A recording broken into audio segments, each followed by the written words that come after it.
Hey guys, it's Mari. Thank you so much for stopping by my channel today. I have a scrapbooking process to share with you for the Scrapbook Nerd online shop and blog. And I'm going to start off here with a piece of Vicky Bouton Foundations paper. I'm applying some of the Vicky Bouton gesso to the paper to just prime it a little bit because I am going to be using some mixed media products. And the tutorial over on Scrapbook Nerd on the blog today is all about color inspiration. And what I was working on here for this project today is trying to decide what colors I wanted to use. And so when I was looking at the photograph that I wanted to use for this project, I was thinking about, do I want to use this photo in black and white? Do I want to use this photo in color? And once you see the photograph, and that's coming up right away here, you can see that I definitely did not want to print this in black and white. It's just a beautiful color photograph. Look at all these gorgeous colors with the greens and blues. And so I really wanted to try to find a collection that had colors that would go with this. So the Field Notes collection is perfect. You can see the watercolors from the Vicky Bouton mixed media line has so many different tones that go nicely with the colors from this collection. And so I just am going into the watercolors and I'm looking at the swatches that I created with the watercolors, and I'm just choosing some colors that will look really nice with the photograph that I'm going to be using, which I have taken and just sort of like held up to the different embellishments and so on from Field Notes.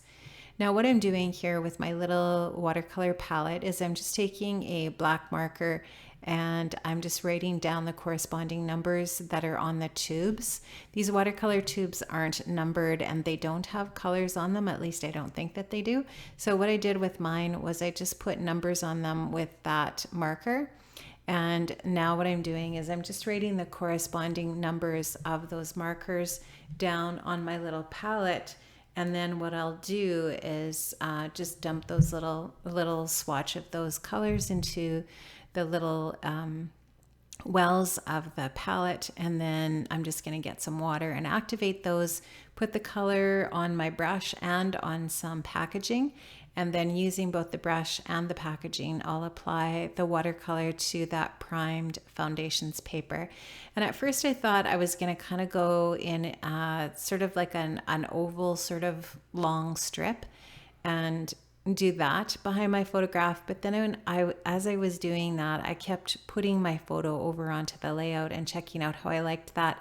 And I decided that I wanted to kind of make the sort of create a little bit of a horizontal at the bottom of this area where I have the colors, so that it's almost kind of like a triangle shape.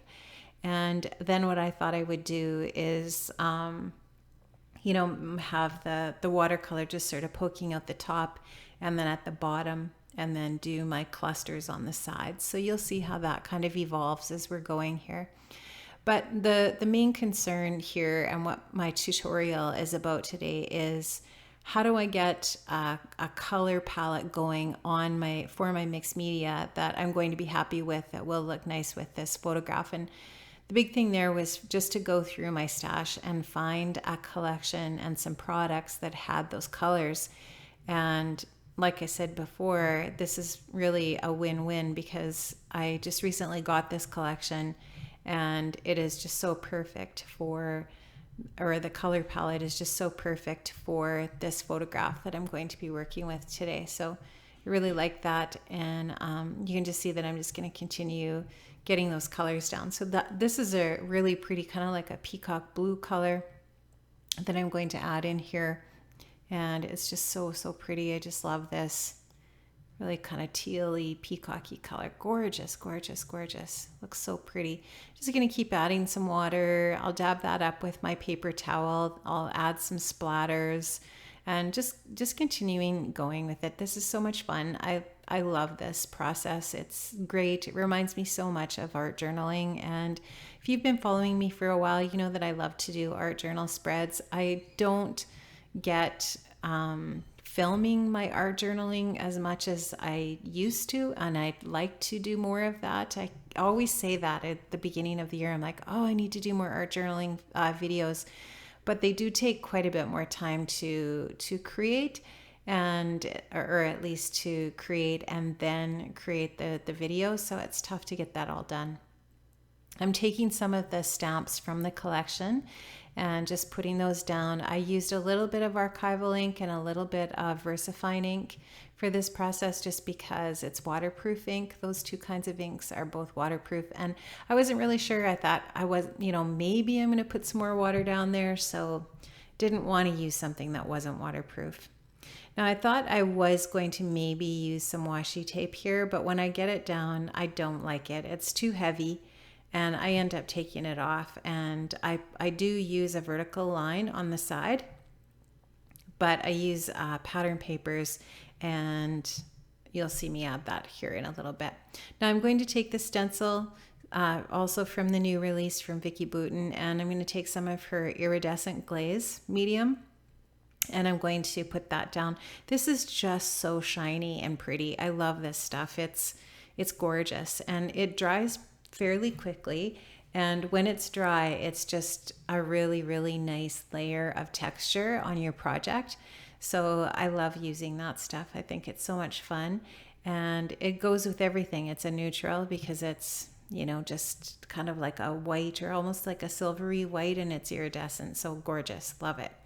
So I'm really liking how my mixed media is coming along so far. I'm just kind of putting my photo on there and seeing how I like that, how that's looking, and if I need to add anything else and so on. And what I did was I just went and cut 2 strips of pattern paper from the collection, and you can see that beautiful green and blue again there in those pattern papers. Just going to stick those down over on the side for now. I will eventually sew through those with my sewing machine.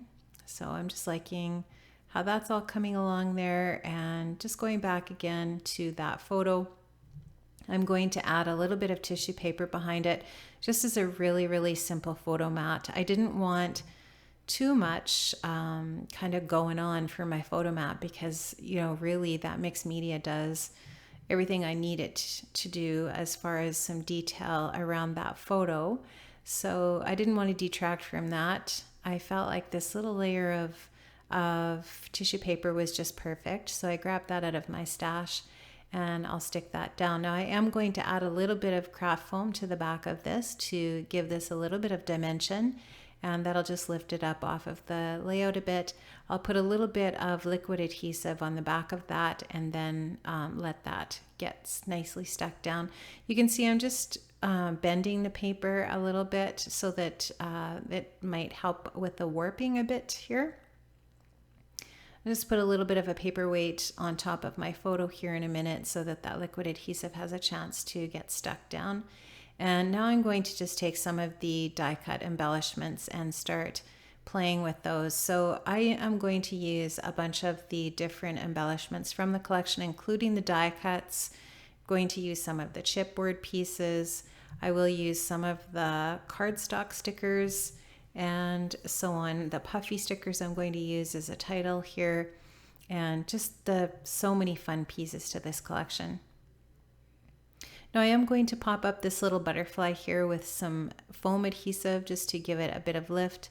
Of course, the photo is dimensional now that it has that craft foam on the back, so anything that's going to go on top of the photo is most likely going to need a little bit of foam adhesive on the back.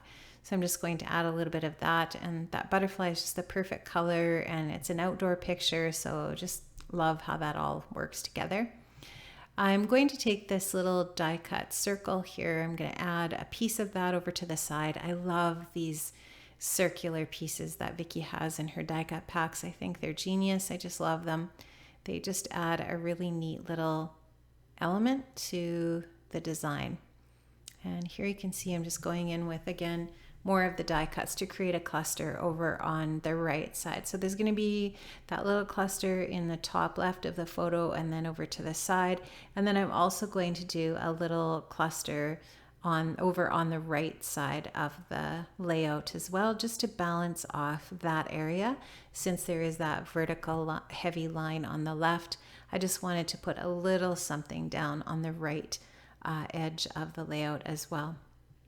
So I'm just making sure that I have everything placed there the way that I want it just using my tweezers just to move things around a little bit before I commit and actually add some adhesive to those pieces there. One thing that you'll want to make sure that you do is if you've got mixed media down underneath your layers, to make sure that you use some liquid adhesive to stick those things down so that everything sticks nicely to the gesso and the other mixed media products.